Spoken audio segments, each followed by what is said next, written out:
When you're photographing waterfall photography, especially landscape photography, how do you know what the actual right shot is? So, when we're talking about the correct shot, I think the biggest misconception that people have is that there's one shot that they have to give. In reality, that's just not true. There are so many different photographs that you can get when you're out photographing landscapes.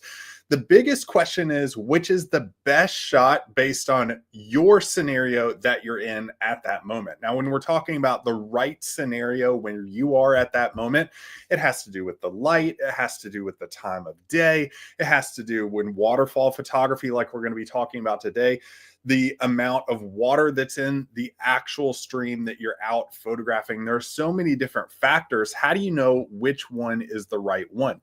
Let's take a look at my screen right now where you can see all these different things going on at once. We're going to be talking about this photograph here at a location in Iceland called Brurfoss. And Brurfoss is this massive waterfall, right? And it has this really unique color. This is actual right color. This is how blue that it actually is there based on the mineral content that's in that water. Now, when I'm looking at this, when I'm trying to figure out what I want to photograph at this location, I'm trying to figure out based on the composition that I'm seeing in front of me and what the research has told me before actually getting there. So when I'm going out and I'm photographing this, then I'm looking at these things in post-processing. I'm trying to think through what's the right place to get here and which one of these photos do I actually want to edit. Because think about it this way, you've probably gotten back from a photo trip and you have hundreds of photos to go through and you're trying to think of which ones that you actually want to edit. Now, on this trip in particular, I was coming back with about 1,500 photos just from this photography shoot. So when I got back and I was going through these, I was trying to figure out which one of these photos that I actually wanted to edit. Now, I recommend having a lot of different kinds of photos that are shot in the moment. If you just quickly scroll through these, you can see that I'm playing around a lot with different exposure speeds, different shutter speeds based on how much water is flowing, how much light is occurring in the landscape, and the motion of the water every single time. These are all taken very quickly right after one another, but you can see how different that water looks. Then I'm switching over to panorama kinds of photos, stacking a vertical panorama on top of one another of two horizontal shots. So now I'm moving to this kind of photo that I'm trying to get. Back to different angles on the waterfall itself, trying to pinpoint little areas of the waterfall that I think look interesting, completely removing the sky from the waterfall or zooming in on little small details of the waterfall like these. Now, I probably came away from this waterfall in particular with about 3 or 4 photos that I was really happy with and that I wanted to consider strongly for editing in my landscape photography. But I want to go through one specifically today because of the right settings, the right approach based on what was going on in there. So I want to take you through the whole workflow of that actual image. So let's look through my Lightroom catalog and actually see which one of those that I chose to go with. And it's going to be one of these vertical shots, but I want to be sure that I have the actual right water flow that's occurring.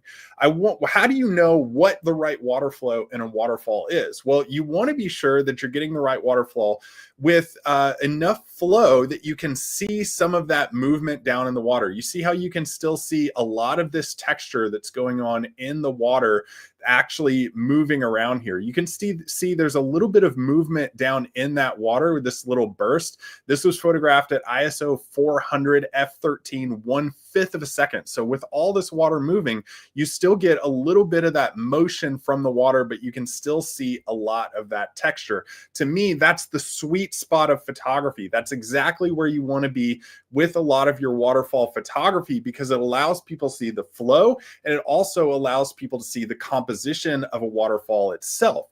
So you have the flow based on your settings, but you also have the composition that you want to dial in as well. So when we're talking about the composition, what exactly are we talking about and how do you know which is the right composition to frame up? Well, for this waterfall specifically, and with any kind of landscape photography, it's like writing a good book or reading a good book. You want to have a good beginning, middle, and ending of the actual story. So, with this photo in particular, we have a strong beginning, which is up here at the top part of the waterfall. The main waterfall from the journey from where it begins out in the horizon line to where it ends down at the bottom of the frame is the middle of the story. This is where all your characters develop, their problem arises and where they conclude. And then the conclusion of the photo is the bottom, the outflow.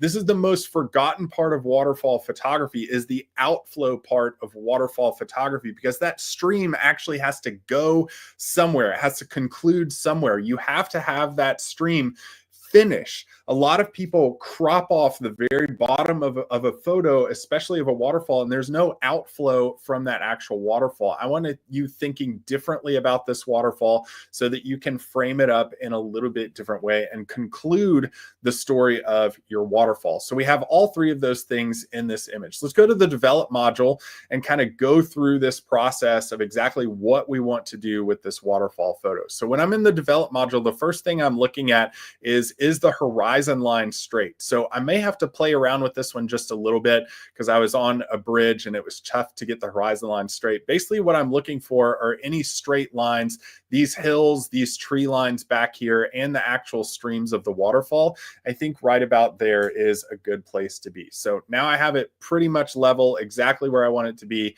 Haven't adjusted the composition of the entire image too much. Now, I think it's important for us to have a good structure of a workflow of our landscape photography. So in an image like this, where we have a waterfall, we still have to have a workflow to go through. For me, the first thing I'm picking in my workflow is thinking, what is the main problem that I see in this photo that I'm trying to correct? The main problem is what I want to tackle first, and that's going to be the actual sky of this photo. So normally I might start with what are called local adjustments, and local adjustments are just anything in the photo that's going to adjust the entire image and not seclude out any parts of the photo. Those are global adjustments. Then I'm going for localized adjustments so that I can pinpoint little parts of the photo.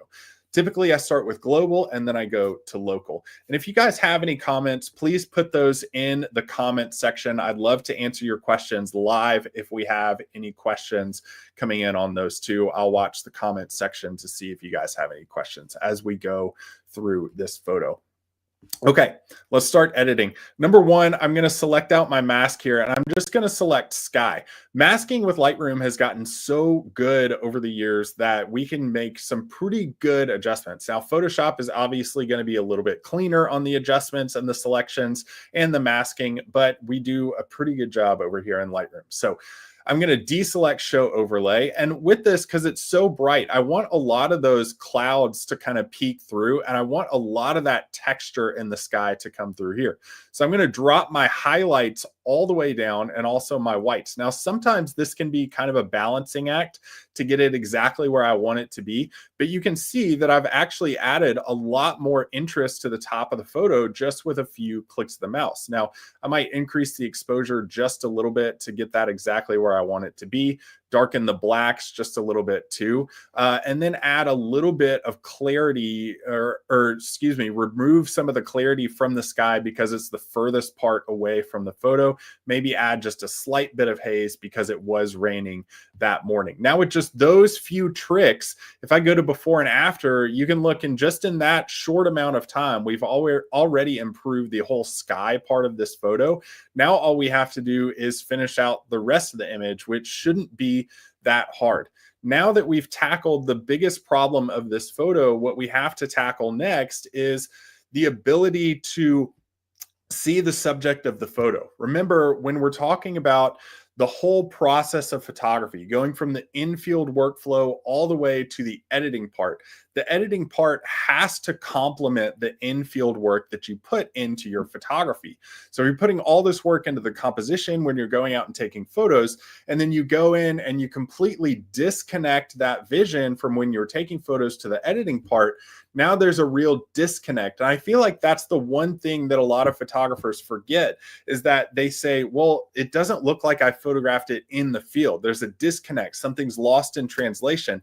When in reality, the connection occurs based on the mental notes you take or physical notes you take on what you're seeing in the field, what you're photographing, and then bringing those ideas and edits back into post-processing. And that's a huge part of landscape photography, especially in the editing part. So what I'm looking at here is how blue the water was. I want to remove all of this kind of scrub over here on the left and the right, and really bring in your attention to the actual blue part of that photo. So I'm just going to add a little bit of contrast. Remember, these are global edits that I'm adding to the photo.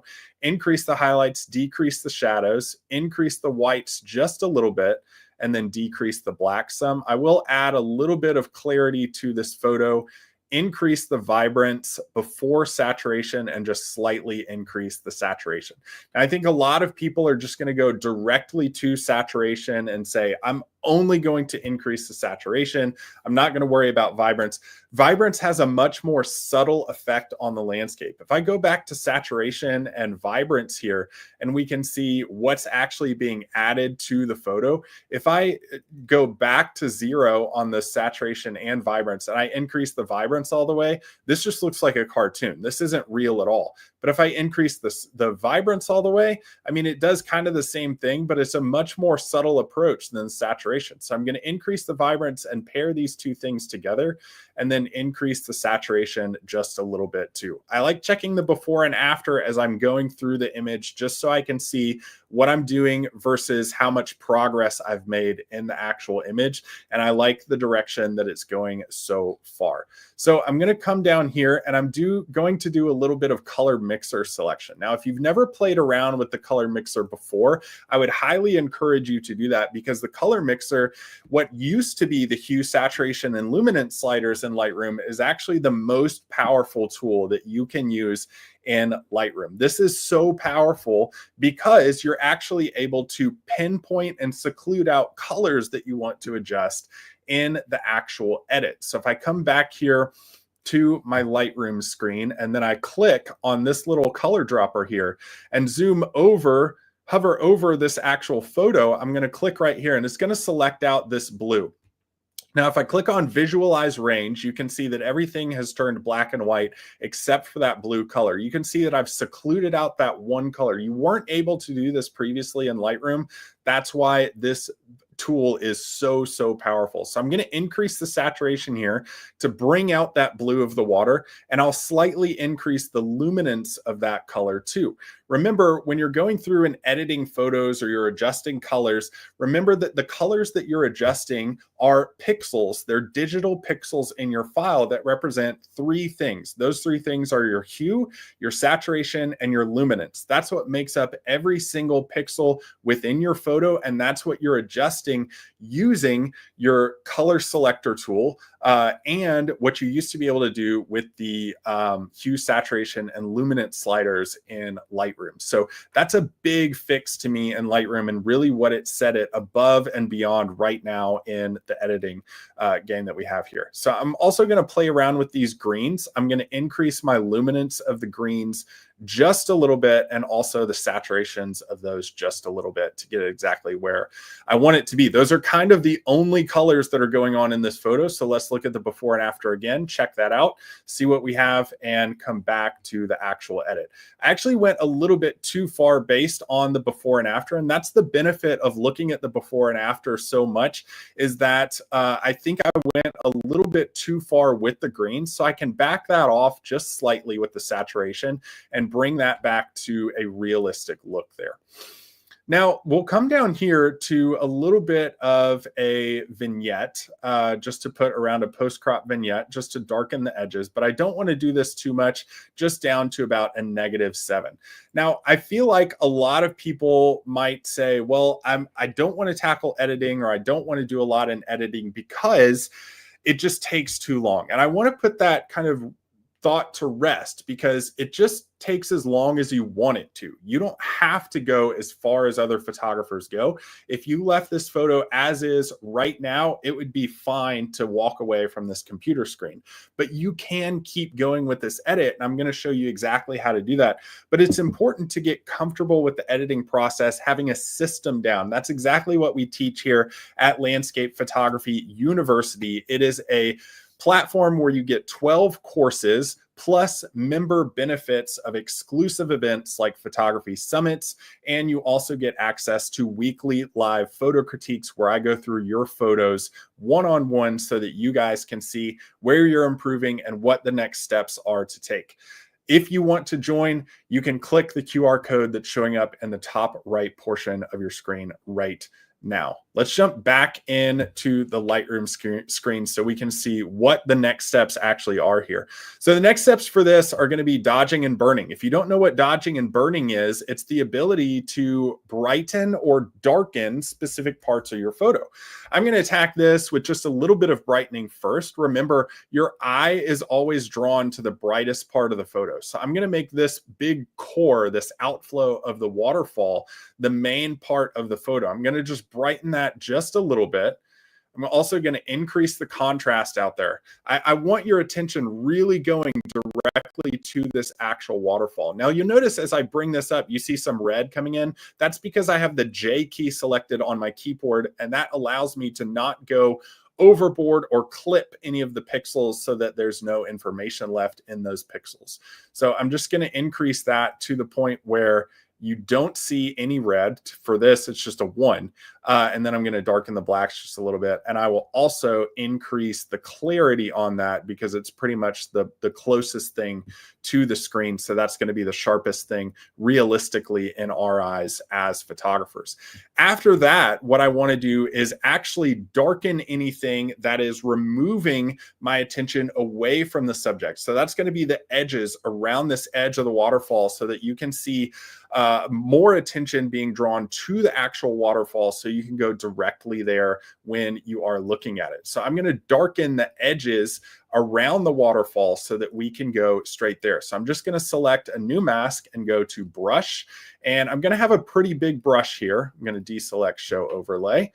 I'm going to have a pretty big brush here. I don't want to go down into this water that's kind of flowing out, but I do want to go up into these trees because I don't want you noticing a lot of that scrub right around the edge of the waterfall that we have there, because it's kind of ugly. It's kind of distracting you away. So I'm going to darken that pretty significantly here.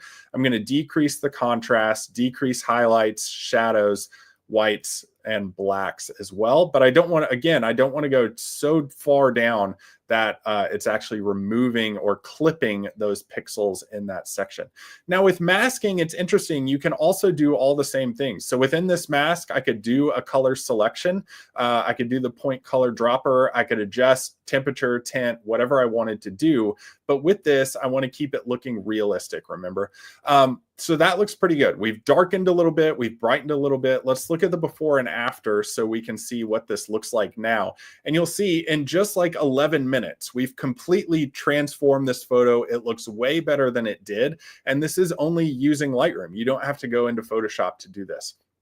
Now, I am going to do one more thing with this photo so that we can see a little excuse me, a little bit more of what we can do with the power of Lightroom in our actual photos. So when we're looking at the power of Lightroom, we're trying to fix the sky a little bit in this photo. We did it. The first thing we did with this photo was to fix the sky just a little bit. I want to take it a step further. Now we added a little bit of a vignette in here and darken the very top of the frame, but I also want to go in here and correct some of the things that the global edits did to the actual sky. So I'm going to do another mask.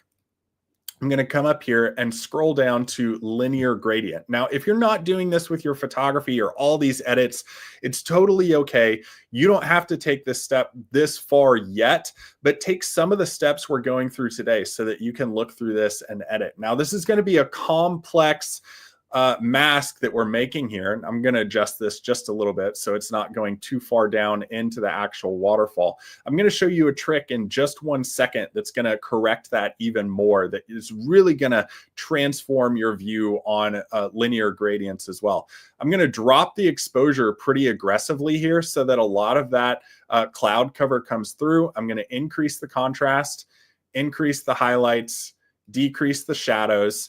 And I'm also going to decrease the clarity. Remember, the clouds being the furthest thing away, I don't want them to be super crisp and super pixelated right up front. I want them to be a little bit soft right in there. Now, I don't want this linear mask to really come down into the waterfall, right? I want it to finish in the actual sky. So what I'm going to do here is come up to the mask. I'm going to click on these 3 little dots, and I'm going to go to intersect mask with, and I'm going to come down here to a luminance range. Now, what a luminance range is saying is it's basically telling Lightroom, hey, I don't want you to pull this effect down all the way into the photo. I only want it to be kind of in the sky. I want this gradual darkening into the sky, and it's getting too far down into the actual tree line. So here's one thing you can do to fix that. Since we did the luminance range, you see this new bar come up here on the right side of your screen.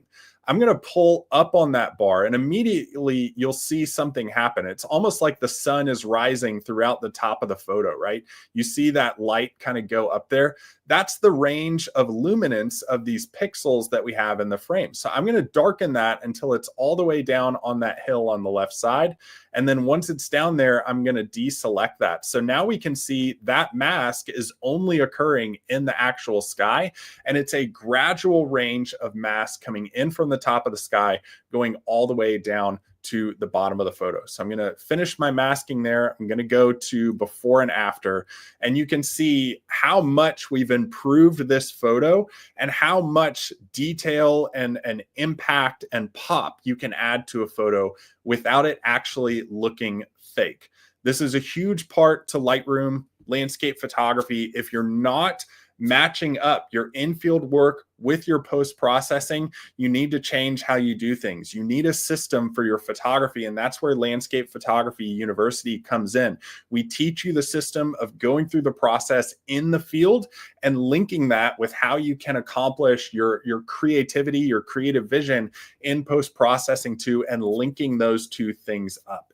If you want more information, you want to check out Landscape Photography University, click on this QR code right here, because it's going to take you to a page that'll describe even more how you can improve your photography and how you can take the best photos ever in your life. Thank you guys so much for being here for the live edit. Can't wait to see you next Friday at 2:15 p.m. Central Standard Time, when we'll be going through another live edit that's going to help you guys out a ton. See you guys later.